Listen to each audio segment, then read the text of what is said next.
Ministries.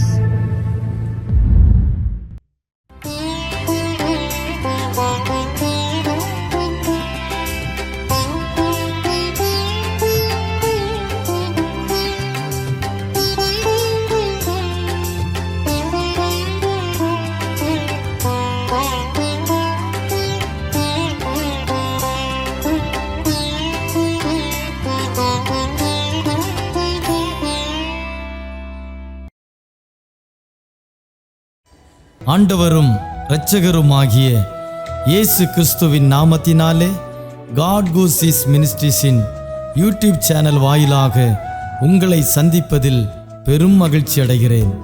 இந்த புதிய நாளிலே தேவனாகிய கர்த்தர் நம்மை நினைத்து ஆசீர்வதிக்க விரும்புகிறார். கடந்த நாட்களிலெல்லாம் நம்மை பாதுகாத்து இந்த நாளுக்குள் பிரவேசிக்க நமக்கு இரக்கம் பாராட்டியிருக்கிற தேவாதி தேவனுக்கு ஸ்தோத்திரம் உண்டாவதாக. அவருடைய இரக்கங்களும் அவருடைய தயவும் அவருடைய கிருபையும் நம்மை ஒவ்வொரு நாளும் பின்தொடர்ந்து கொண்டிருக்கிறதினாலே தொடர்ந்து நாம் கர்த்தருக்கு நன்றியுள்ளவர்களாய் இருப்போம். கர்த்தர் நமக்கு சொன்னவைகளையெல்லாம் நிச்சயம் நமக்கு செய்யத்தான் போகிறார். தேவன் செய்ய போகிற அதிசயமான காரியங்களை எதிர்நோக்கி காத்திருப்போம். நம்முடைய நம்பிக்கையிலே விசுவாசத்திலே உறுதியாய் நாம் தரித்திருப்போம். தேவனாகிய கர்த்தர் ஒவ்வொரு நாளும் நம்மோடு பேசும்படியாய் கொடுக்கிற ஒவ்வொரு வார்த்தைகளையும் பற்றி கொள்வோம். ஏனெனில் கர்த்தருடைய ஒவ்வொரு வார்த்தையிலும் ஜீவனுண்டு. அந்த ஜீவனுள்ள வார்த்தைகளை நம்பி காத்திருப்போம். தேவனாகிய கர்த்தர் பெரிய காரியங்களை செய்வாராக. ஆமென்.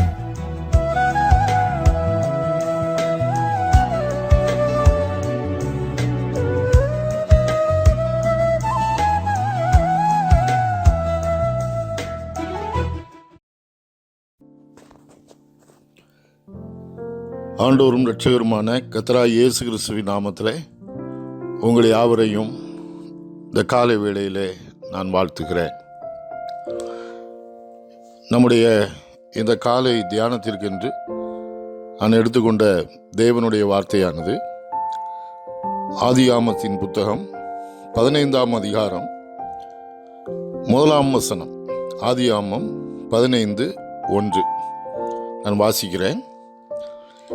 இந்த காரியங்கள் நடந்த பின்பு கர்த்தருடைய வார்த்தை ஆபிரகாமுக்கு தரிசனத்திலே உண்டாகி, அவர், ஆபிரகாமே, நீ பயப்படாதே, நான் உனக்கு கேடகமும் உனக்கு மகா பெரிய பலனுமாயிருக்கிறேன் என்றார்.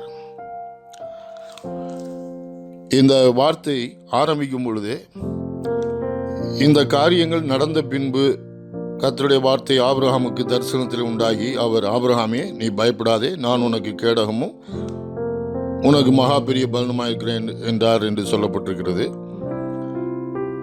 அதில் பயப்படாதே அப்படிலாம் கர்த்தர் சொல்றார். ஆனால் அதுக்கு முன்னாடி இந்த காரியங்கள் நடந்த பின்பு என்று இந்த வார்த்தை ஆரம்பிக்கிறது.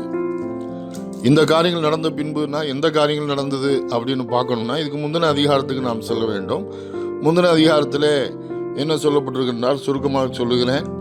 அங்கே ஒரு 4 ராஜாக்கள், இன்னொரு 5 ராஜாக்களை அவர்கள் ஒன்று சேர்ந்து நிற்கிறார்கள். 5 ராஜாக்கள் சேர்ந்து நிற்கிறார்கள். இங்கே ஒரு 4 ராஜாக்கள் சேர்ந்து நிற்கிறார்கள். இந்த 4 ராஜாக்கள் 5 ராஜாக்களை முறியடிக்கிறார்கள். அதில் யார் முறியடித்து ஓடினவங்கன்னா சோதோமின் ராஜாவும் கொமரோவின் ராஜாவும் அவர்கள் முறியடிக்கப்படுகிறார்கள், ஓடிவிட்டார்கள். அவர்கள் இந்த சோதோமில் தான் ஆபிரகாமுடைய சகோதரன் லோத்து குடியிருந்தான் என்பது நமக்கு தெரியும். இந்த லோத்துடைய எல்லா பொருட்கள் எல்லாத்தையும் சகலத்தையும் அவர்கள் எடுத்துக்கொண்டு போய்விட்டார்களாம். இதை ஒருவன் ஆபிரகாமுக்கு அறிவிக்கிறான். ஆபிரகாம் அதை கேள்விப்பட்டு தன் வீட்டில் பிறந்த ஒரு 318 பேரை வேலைக்குள்ள ஆட்களை எல்லாத்தையும் கூட்டிகிட்டு போய் அவர்களோடு யுத்தம் பண்ணுகிறான். அந்த 4 ராஜாக்களோட யுத்தம் பண்ணி இவன் அவர்களை மேற்கொண்டு அவர்களை இந்த லோத்தையும் அவனுக்குரிய எல்லாவற்றையும் திருப்பி கொண்டு வந்து விட்டான் என்பதை நமக்கு அதில் போடப்பட்டிருக்கிறது. 14ஆம் அதிகாரத்தை மெதுவாக நீங்கள் வீட்டில் உட்கார்ந்து வாசித்து பார்த்தீங்கன்னா தெரியும். ஆனால் இதெல்லாம் முடிஞ்சு, இந்த காரியங்கள்லாம் முடிஞ்ச பிறகுதான் இதான் ஆரம்பிக்குது. இந்த காரியங்கள் நடந்த பின்பு அப்படின்னு ஆரம்பிக்குது. கர்த்தருடைய வார்த்தை ஆபிரகாமுக்கு தரிசனத்திலே உண்டாகி அப்படின்னு ஆரம்பிக்குது. அப்படின்னா என்ன அர்த்தம், என்ன சொல்றாங்கன்னா, ஆபிரகாம் ஒரு பெரிய ராஜாவெல்லாம் இல்லை அந்த காலத்தில். அவன் திரளான ஆடு மாடுகளை மந்தைகளை வச்சிருந்தான், ஒரு செல்வ சீமானாய் இருந்தான் என்பதை நாம் தேவனுடைய வார்த்தையிலே படிக்கிறோம். ஆனால் அவனுக்குள்ளே ஒரு எண்ணம் ஏற்பட்டிருக்கலாம் என்று வேத வல்லுநர்கள் எழுதுகிறார்கள். என்ன எண்ணம் என்றால், இந்த 4 ராஜாக்களை நாம் முறியடிச்சிட்டோம், ஒருவேளை இவங்க எப்பவும் நம்மளை தன்னை எங்கே வந்து விடுவார்களோ, தனக்கு எதிராக தன்னை மேற்கொண்டு விடுவார்களோ என்ற ஒரு பய உணர்வு அவனுக்குள்ளே உண்டாயிருக்க கூடும் என்று எண்ணியிருக்கலாம். அதை குறித்து ஒரு பய உணர்வோடு ஆபிரகாம் இருந்திருக்கலாம் என்று சொல்கிறார்கள். அதனால தான் கர்த்தர் சொல்றாரு, கர்த்தருடைய வார்த்தை இந்த காரியம் நடந்த பின்பு ஆபிரகாமுக்கு தரிசனத்தை உண்டாகி அவர், அதனால தான் ஆபிரகாம் பார்த்து சொல்றார், நீ பயப்படாதே, நான் உனக்கு கேடகமும் உனக்கு மகா பெரிய பலனுமாய் இருக்கிறேன் என்று சொன்னார் என்று சொல்கிறார்கள். பிரியமானவர்களே, நம்முடைய வாழ்க்கையிலும் கூட நீங்கள் ஆண்டவரை தெரிந்து கொண்ட தேவனுடைய மனுஷனாக இருப்பீங்கன்னா, நீங்கள் ஆண்டவருக்குள்ளே வந்திருப்பீங்கன்னா பாருங்க, ஆண்டவருடைய வாழ்க்கையில் ஆண்டவருடைய அன்பை நீங்கள் ருசித்திருப்பீர்கள். நமக்கும் வாழ்க்கையில் எப்பொழுதுமே நம்முடைய சூழ்நிலைகள் ஒன்று போலவே இருக்கும் என்று நாம் சொல்லிவிட முடியாது. ஒரு நாள் நல்லா இருக்குது, ஒரு நாள் திடீர்னு சில பிரச்சனைகள் வருது, போராட்டங்கள் வருது, வாழ்க்கையில் ஏற்றத்தாழ்வுகள் சில வேளைகளில் வரத்தான் செய்கிறது. எவ்வளோதான் காரியமாக இருந்தாலும் வாழ்க்கையில் சவால்கள், பலவிதமான சவால்களை மேற்கொள்கிறோம், பிரச்சனைகளை மேற்கொள்ளுகிறோம். இந்த உலகத்திலே நமக்கு பிரச்சனையே கிடையாது என்பது அல்ல. எந்த பிரச்சனை வந்தாலும் வேதவசனம் என்ன போதிக்கிறது என்றால், வேதாகமம் பிரச்சனையே வராது இந்த உலகத்திலங்கிறது இல்லை. ஆனால் பிரச்சனைக்கு மேலே நமக்கு ஜெயத்தை தருகிற தேவன் நமக்கு இருக்கிறார் என்பதுதான் நமக்குள்ள நம்பிக்கை. கர்த்தர் நம்ம கூட இருக்கிறாருங்கிறது காரியம். இந்த காலை வேளையிலும் கர்த்தருடைய வார்த்தை நமக்கும் வருகிறது. பாருங்க, ஆபிரகாமோடு இந்த சூழ்நிலையில ஆபிரகாம கர்த்தர் இந்த பய உணர்வோடு விடலை. வாழ்க்கையில அவனை தேற்றும்படி, அவனை தைரியப்படுத்தும்படி கர்த்தருடைய வார்த்தை அவனுக்கு உண்டாகினது. கர்த்தருடைய வார்த்தை அவனுக்கு வந்தது. அவனுக்கு தரிசனத்தில் கண்டான் என்று போட்டிருக்கிறது. நம்மிலும் அநேகர் பாருங்க, பல சூழ்நிலைகளிலே கர்த்தர் நம்மோடு பேசுகிறார். இப்போ நீங்க இந்த வார்த்தையை கேட்டுட்டு இருக்கிறீங்க, கர்த்தர் இந்த வார்த்தையின் மூலம் உங்களோடு பேசுறார். நீங்க கேட்குறீங்க. நீங்கள் அநேக பரிசுத்த வேதாகமத்தை எடுத்து நீங்கள் படிக்கும் பொழுதே இப்படிப்பட்ட தேவனுடைய கர்த்தர் உங்களோடு பேசுகிறதை உங்களால் உணர முடியும். வாழ்க்கையில் பலவிதமான பிரச்சனைகளோடு இருக்கும்போது தேவனுடைய வார்த்தை உங்களோடு பேசும். கர்த்தருடைய வார்த்தை உங்களுக்கு வரும், பல்வேறு சூழ்நிலையில் உங்களுக்கு வரும். அப்போது கர்த்தர் நம்முடைய வாழ்க்கையில் சில வேளையில் கர்த்தரே நம்மகிட்ட பேசுகிறத உணர முடியும். இதுதான் அவங்கள சில சூழ்நிலையில் ரொம்ப பிரச்சனைகள், வாழ்க்கையில் பலவிதமான அங்கலாய்ப்புகள், பலவிதமான திகைப்புகள் வாழ்க்கையில் இருக்கும்போது கர்த்தரே நம்மகிட்டே உள்ளுக்குள்ளேருந்து ஒரு பேசுகிறதை நம்மளால் சில வேளையில் உணர முடியும். கர்த்தருடைய வார்த்தை வந்துட்டுனா அப்புறம் தைரியமாயிடும் வாழ்க்கையில். எனவே பாருங்கள், கர்த்தருடைய வார்த்தை நமக்கு தேற்றல்னா நம்மளால் அந்த உலகத்தில் வாழ முடியாது. நிறைய சூழ்நிலைகளை மேற்கொண்டு வாழ முடியாது. அதனால தான் மனுஷனுக்கு வாழ்க்கையில் நம்பிக்கையற்ற மனுஷர்களாக இருக்கிறார்கள். ஏன்னா அதுதான் தேவன் வேணும், கர்த்தர் வேணும். இதை சொல்கிறவர் யார்? இப்போ பாருங்கள், இந்த ஆபிரகாம் வாழ்க்கையிலும் இப்படி தான் இருந்தது. இப்போ நீங்கள் கேட்டுக்கிட்டு இருக்க உங்கள் வாழ்க்கையிலும் பல பிரச்சனைகள் இருக்கலாம். நீங்கள் பலவிதமான பிரச்சனையோடு இருக்கலாம், பலவிதமான கஷ்டத்தோடு இருக்கலாம், பாரத்தோடு இருக்கலாம், சவால்களோடு இருக்கலாம், பலவீனங்களோடு இருக்கலாம். என்ன செய்யறதுனே தெரியலையே, எல்லா வழியும் அடைக்கப்பட்டிருக்குது, என்ன பண்ணுறதுன்னு தெரியாமல் இருக்கலாம். ஆனால் கர்த்தருடைய வார்த்தை உங்களுக்கும் இருக்கிறது. இது ஆபிரகாமுக்கு தான் சொன்னாருங்கிறது இல்லை, தேவனுடைய வார்த்தை உங்களுக்கும் சேர்த்தான் எழுதப்பட்டிருக்கிறது. இப்போ சொல்றாரு, முதலாவது என்ன சொல்றாரு தெரியுமா? ஆபிரகாமே நீ பயப்படாதே. முதலாவது சொன்னது அதுதான். இன்னைக்கு உங்களையும் அதுதான் சொல்றாரு கர்த்தர். உங்க பேரை சொல்லிட்டு சொல்றாரு, நீ பயப்படாதே அப்படிங்கிறாரு. உங்களை பார்த்து கர்த்தருடைய வார்த்தை வருது. நீங்க யாராவும் இருக்கலாம், நீ பயப்படாத அப்படின்னு கர்த்தர் சொல்றாரு. பயப்படாதப்பா, பயப்படாதம்மா அப்படின்னு சொல்றாரு. சொல்றவர் யார் தெரியுமா? சொல்றவர் சாதாரண ஆள் கிடையாது. ஏதோ சொல்ற ஆள் ஒரு பலவீனமான ஆள், சொல்றவர் ஒன்றும் இல்லாத ஆள், ஒரு அதிகாரமே இல்லாத ஆள் அப்படிங்கிறார். சர்வலோகத்துக்கும் அண்ட சராசரங்களுக்கும் அவர்தான் ஒரே ஆண்டவராயிருக்கிறார். வானத்துக்கும் பூமிக்கும் அண்ட சராசரங்களுக்கும் அவர்தான் ஆண்டவர். அவர் சர்வ வல்லவர். அவர் அடுத்த அதிகாரத்தில் பார்த்தீங்கன்னா 2 அதிகாரம் சரி 17 அதிகாரத்தில் சொல்றாரு. அதே ஆபிரகாமை பார்த்து சொல்றாரு, ஆபிரகாமே நான் சர்வ வல்லமை உள்ள தேவன் சொல்றாரு. அப்படிப்பட்டவர், வானத்தையும் பூமியும் உண்டாக்குனவர், பேசுறவர். பாருங்க, இன்னைக்கும் கர்த்தர் சொல்றாரு, நீ பயப்படாத. வாழ்க்கையில பாருங்க, இன்னொன்னு சொல்றேன், என்னதான் தேவன் எல்லாம் தேவன் இந்த ஆபிரகாம்கிட்ட பேசுற, வானம் பூமி உண்டாக்குன தேவன் கர்த்தர் எல்லாவற்றையும் தன்னுடைய தெய்வீக கட்டுப்பாட்டின் எல்லையின் கீழ் தான் எல்லாவற்றையும் இயங்க வச்சிருக்கிறார். எல்லாம் அவருக்கு கீழே தான் இயங்கிட்டு இருக்குது. எல்லாத்துக்கும் மேலேயும் அதிகாரம் உடையவர் அவர் தான். அவரை மிஞ்சி எதுவுமே என்ன செய்ய முடியாது, போகவே முடியாதுன்னு சொல்றாங்க. அவர் சர்வ வல்லமை உள்ள தேவன். எல்லாம் அவருடைய கட்டுப்பாட்டுக்குள்ள தான் இருக்குது. அப்போ அவர் நம்மகிட்ட இடைப்படுறார். நீ பயப்படாதன்னு சொல்லிட்டாருன்னா வாழ்க்கையில் நம்ம பயப்பட வேண்டிய அவசியமே இல்லை. வாழ்க்கையில் கர்த்தர் சொல்றார், பயப்படாத அப்படிங்கிறார். அடுத்தாப்புல பார்த்தீங்கன்னா இன்னொரு வார்த்தை சொல்லப்பட்டிருக்கிறது, இதை சொல்லிடுறேன். நான் உனக்கு கேடகமும் என்ற ஒரு வார்த்தையை பயன்படுத்துறார். வாழ்க்கையில அப்படி வந்துருமோ, இப்படி வந்துருமோ, இப்படி ஆயிருமோ, அப்படி ஆயிருமோன்னு நினைக்கிறோம். ஆபிரகாமுக்கும் அப்படிப்பட்ட உணர்வுகள் வந்தது. கொஞ்ச நேரம் அப்படியே கொஞ்சம் சிந்தனையை அப்படியே விட்டுட்டீங்கன்னா போதும், வாழ்க்கையில நமக்கு அப்படி இருமோ, அப்படி ஆயிருமோ, இப்படி ஆயிருமோ, பல விதமான உணர்வுகள் வர ஆரம்பிக்கிறோம். வாழ்க்கையில பல சிந்தனைகள் வர ஆரம்பிக்கும். அப்போ ஆபிரகாம்கிட்ட கர்த்தர் அதனால தான் பேச, நான் உனக்கு கேடகமா இருக்கிறேன், நான் உனக்கு கேடகம் அப்படிங்கிற, நானே கேடகம்ங்கிறாரு. பாருங்க, இந்த கேடகம்ங்கிற வார்த்தையை ரொம்ப ஃபெமிலியராக ரொம்ப நம்ம பயன்படுத்துகிற இடம் எபேசியர் 6ஆம் அதிகாரத்தில் நம்ம பார்க்குறோம் இல்லையா. சர்வாயுத வர்க்கம் என்ற ஒரு அந்த சாப்டரில் போடப்பட்டிருக்கிறது இல்லையா. எபேசியர் 6ஆம் அதிகாரத்தில் சர்வாயுத வர்க்கத்தை குறித்து அப்போஸ்தலனாகிய பவுல் எபேசு பட்டணத்து மக்களுக்கு எழுதுகிற நிருபத்தில் எழுதுகிறார். அதில் சொல்றார், விசுவாசம் என்னும் கேடகத்தை. கேடகம் என்னன்னு கேட்டிங்கன்னா, பலவிதமான காரியம் நம்மளை சுற்றி நெருங்கும் போது வரும்போது அந்த கேடகத்தை பிடிச்சிட்டிங்கன்னா எல்லாமே நம்மளை எதுவுமே ஒன்றும் பண்ணாது, நம்ம எதுவுமே செய்ய முடியாது. நம்ம அந்த கேடகத்துடைய மறைவில் இருப்போம். நாம் எல்லாமே அந்த கேடகத்தில் தான் போய் என்ன செய்யுமா முட்டும். அதில் அது ஸ்ட்ராங்காக இருக்கிறதுனால அந்த கேடயம் எவ்வளோ ஸ்ட்ராங்காக இருக்குதோ அவ்வளோக்கு அவ்வளோ நமக்கு கேரண்டி, நம்மளை எதுவுமே ஒன்றும் பண்ண முடியாது. இங்கே என்ன சொல்கிறாரு, இந்த கேடயம் எதையோ ஒரு கேடயத்தை தூக்கி நீ புடின்னு சொல்லலை. இங்கே என்ன சொல்கிறாரு, நானே உனக்கு கேடகம், நானே உனக்கு கேடகம்ங்கிறாரு. கர்த்தரை தாண்டி எதுவும் வர முடியுமாங்க வாழ்க்கையில்? நானே நிற்கிறேன்ப்பா உனக்கு முன்னாடி, நானே நிற்கிறேன், நானே உனக்கு மறைவிடமாக இருக்கிறேன், நானே உன்னை சுற்றிலும் இருக்கிறேன், எதுவும் உன்னை பக்கத்தில் வர முடியாது, நெருங்க முடியாது அப்படிங்கிறார் வாழ்க்கையில். பாருங்க, அப்புறம் இன்னைக்கு நிறைய பேருக்குள்ள பயம் இன்னைக்கு இல்லையா, இந்த கொரோனா வைரஸ் அப்படி இப்படின்னு சொல்லி பலவிதமான காரியங்கள், பயப்படுவதற்கு நமக்கு இந்த உலகத்தில் நிறைய காரியங்கள் இருக்கிறது. ஆனால் அப்படி ஆயிருமோ, எதுவும் நமக்கு வாழ்க்கையில நடக்காதுன்னு சொல்றாரு.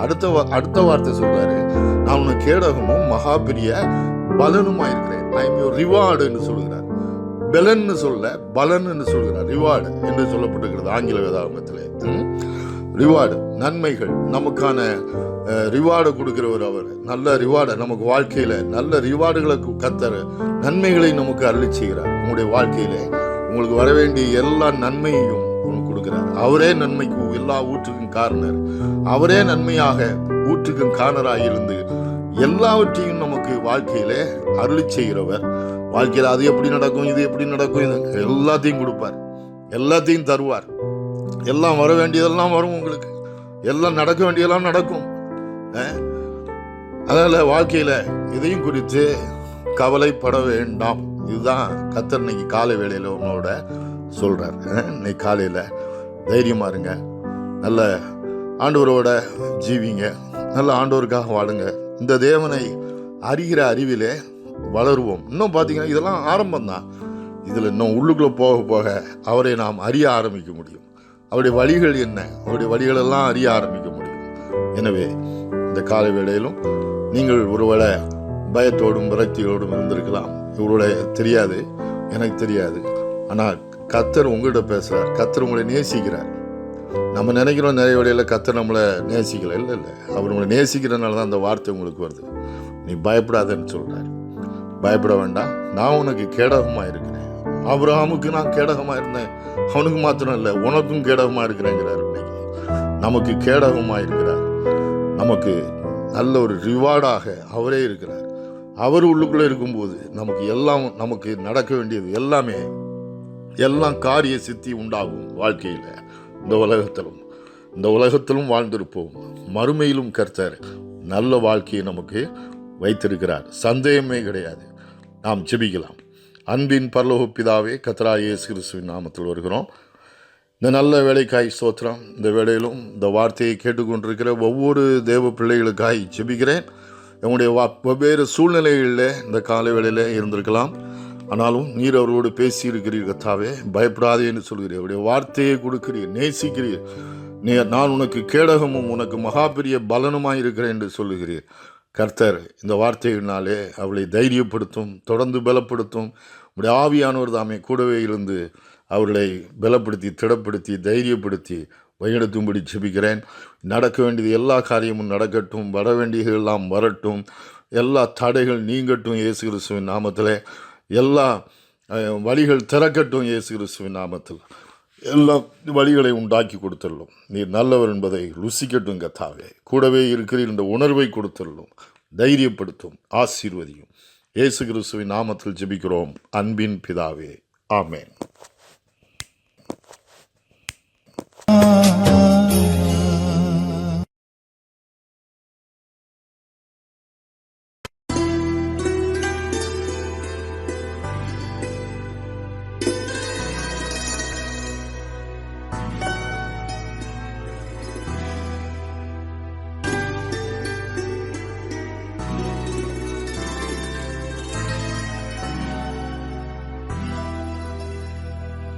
சொந்தம் என்று சொல்லிக்கொள்ள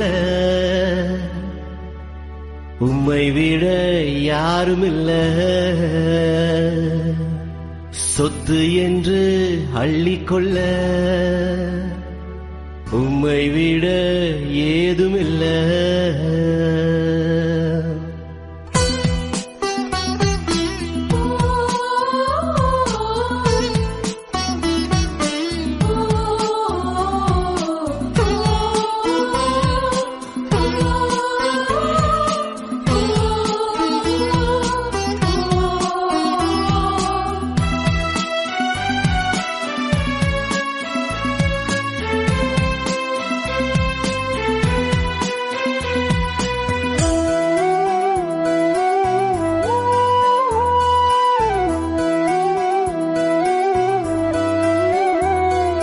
சொந்தம் என்று சொல்லிக்கொள்ள உம்மை விட யாருமில்ல. சொத்து என்று அள்ளிக்கொள்ள உம்மை விட ஏதுமில்ல.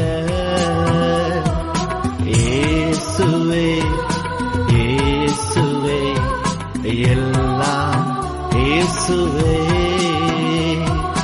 இயேசுவே, இயேசுவே, எனக்கெல்லாம் இயேசுவே. சொந்தம் என்று சொல்லிக்கொள்ள உம்மை விட யாருமில்ல. சொத்து என்று அள்ளிக்கொள்ள உம்மை விட ஏதுமில்ல.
தழும்புகளால் நான் சுகமானேன், வார்த்தையினால் நான் பெலனானே பெலனானே பெலனானே.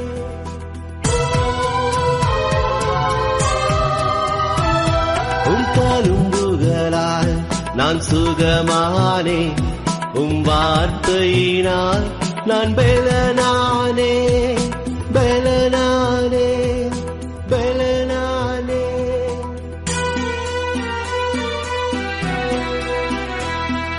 சொந்தமென்று சொல்லிக்கொள்ள உம்மை விட யாருமில்ல, சொத்து என்று அள்ளிக்கொள்ள உம்மை விட ஏதுமில்ல.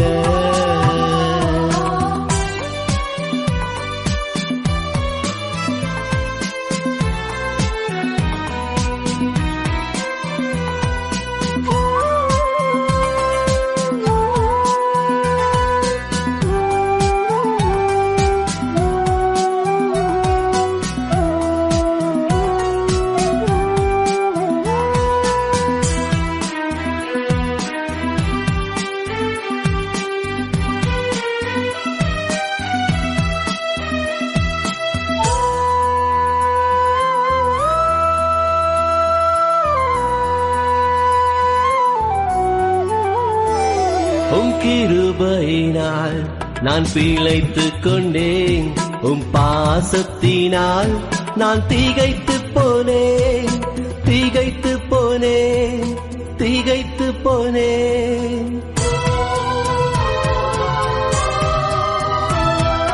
கிருபையினால் நான் பிழைத்துக் கொண்டேன், பாசத்தினால் நான் திகைத்து போனேன் திகைத்து போனேன் திகைத்து போனேன்.